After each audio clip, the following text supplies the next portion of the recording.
Hola! Avui us recomanem un àlbum il·lustrat, que està escrit per Sergio Lairla i està il·lustrat per Ana González Latirtegui. Es diu El libro de la suerte, el llibre de la sort. I bé, ja sabem que la sort de vegades és bona i de vegades és dolenta. I això és el que li passarà als dos personatges d'aquest àlbum.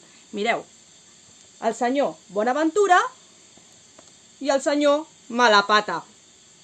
Ja veieu que es pot llegir per les dues bandes. Si comencem per aquí, començarem amb la història del senyor Bonaventura, i si comencem per aquí, per al senyor Malapata.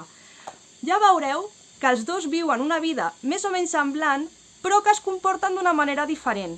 I això condicionarà que les coses que li passin siguin bones o siguin dolentes, de manera que quan acabem de llegir ens preguntem si que ens passin coses bones o dolentes té a veure amb el destí o té a veure amb les coses que fem i com les fem.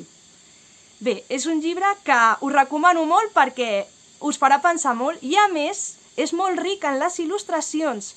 Mireu, fixeu-vos bé, només amb la coberta, Mentre que a la fila del senyor Bonaventura tothom està tranquil, perquè ha sortit amb temps de casa i estan relaxats, a la fila del senyor Malapata, mireu que està a punt de passar.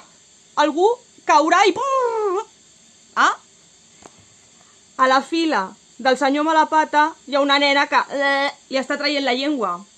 Bueno, són detallets que en el text no surten, però que us heu d'anar fixant en les il·lustracions, perquè llavors serà quan les veieu.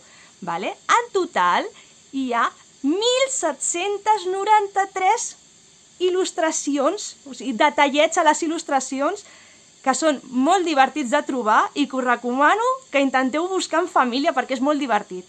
Molt bé, doncs, el libro de la suerte, us el recomano.